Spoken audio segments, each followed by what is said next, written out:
देखिए, खबर है कि रूस और अमेरिका के बीच कल सऊदी अरब में हाई लेवल मीटिंग हो सकती है, जिसमें दो रूस के विदेश मंत्री और पुतिन के विदेश नीति सलाहकार शामिल होंगे।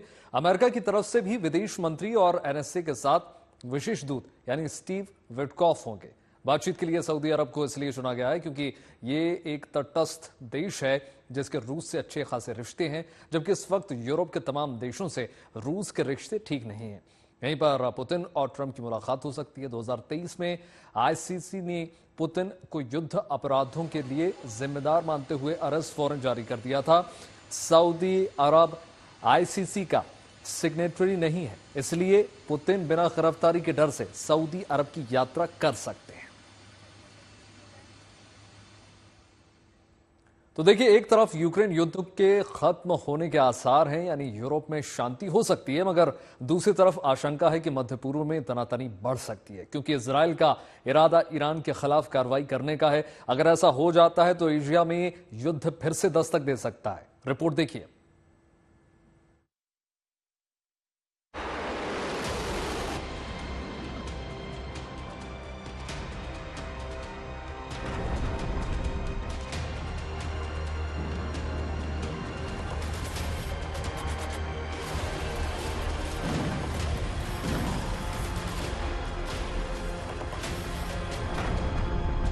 जंग जो गाजा में चल रही थी, जंग जो लेबनान में चल रही थी, लड़ाई जो इजराइल की हमास और हिजबुल्लाह से थी, फिलहाल थम गई है। मगर क्या यह शांति एक बड़े तूफान की आहट है? मिडिल ईस्ट में दो मोर्चों पर जंग खत्म हुई तो लग रहा था कि इजराइल का मकसद पूरा हुआ, मगर ऐसा है नहीं। संकेत है कि नेतन्याहू अब अपने सबसे बड़े दुश्मन के खिलाफ रणनीति बना रहे हैं। A principal problem, and that problem is the source of all these attacks against us, all this aggression against us, and that source is one country, it's Iran. Netanyahu ने ईरान के खिलाफ कदम उठाने की ख्वाहिश जता दी, और ये बात तब अमेरिकी विदेश मंत्री रूबियो की मौजूदगी में कही। ईरान को धमकाते हुए साफ लफ्जों में कहा कि गाजा में जंग शुरू होने के बाद से पिछले 16 महीनों में इजराइल ने ईरान को एक बड़ा झटका दिया है। मुझे इसमें कोई संदेह नहीं कि डोनाल्ड ट्रंप के समर्थन से हम ये काम पूरा कर सकते हैं और करेंगे। यानी नेतन्याहू बता रहे हैं कि जिस हमास और हिजबुल्लाह को ईरान का समर्थन था, उन्हें इजराइल घुटनों पर ले आया। अब बारी ईरान की है और इस काम में उन्हें ट्रंप का साथ मिल सकता है। ईरान और अमेरिका के बीच 36 के आंकड़े हैं। जब से राष्ट्रपति ट्रंप आए हैं, ये तनातनी और बढ़ गई है। गाजा जंग के दौरान जब ईरान ने इजराइल पर हमला किया था, तभी आशंका थी कि इजराइल जबरदस्त पलटवार करेगा, पर बाइडेन सरकार ने ऐसा होने नहीं दिया।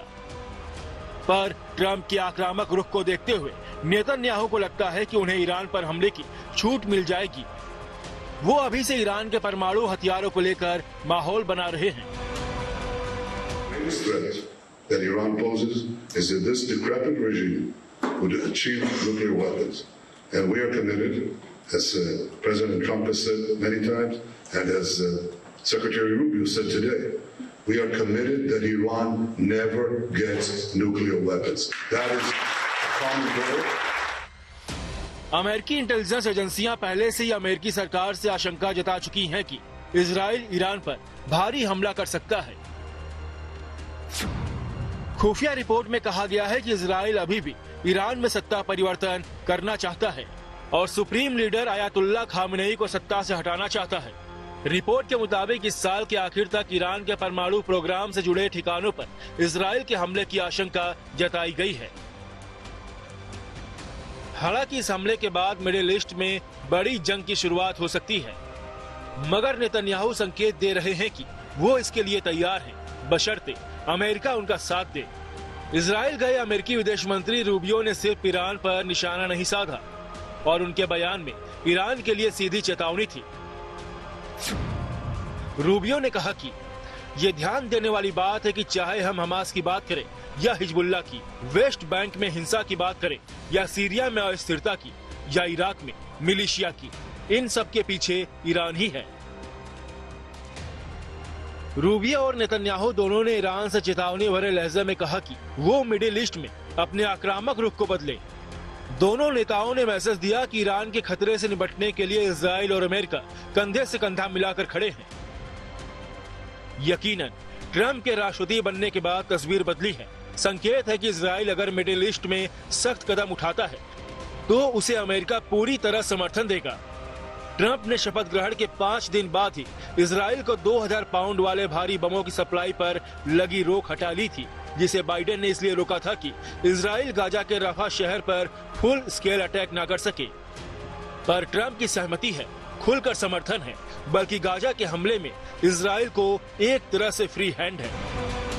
I told Bibi, you do whatever you want because, my statement was they got to come back now. The reason I made that statement because they said they weren't going to deliver, they were not going to deliver the people that they said they were going to deliver, that they agreed to deliver. And they did agree to do that, but they broke that agreement. When I made the statement, they delivered everybody plus an American. Now the good news is they look like they're in pretty good shape because the people from the week before didn't look like they were in good shape. They looked like Holocaust survivors, frankly. Horrible. Whatever happened to them was horrible. But that'll be up to Israel what the next step is in consultation with me. Trump का plan है कि Gaza के लोगों को दूसरे देशों मसलन Jordan और मिस्र में बसा दिया जाए। हैरत की बात नहीं कि नेतन्याहू इस प्लान को परफेक्ट मानते हैं।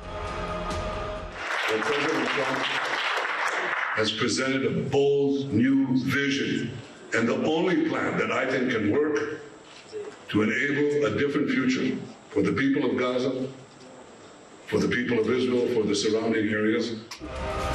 गाजा की तस्वीर बदलने के प्लान से मिडिल ईस्ट के देशों में तनाव है। इसी तरह अगर इजराइल ईरान के खिलाफ कार्रवाई करता है तो तय है कि एक बार फिर जंग के बादल घिरेंगे। शांति की दलील देने वाले ट्रंप फिर क्या करेंगे, ये लाख टके का सवाल है। Bureau report, good news today.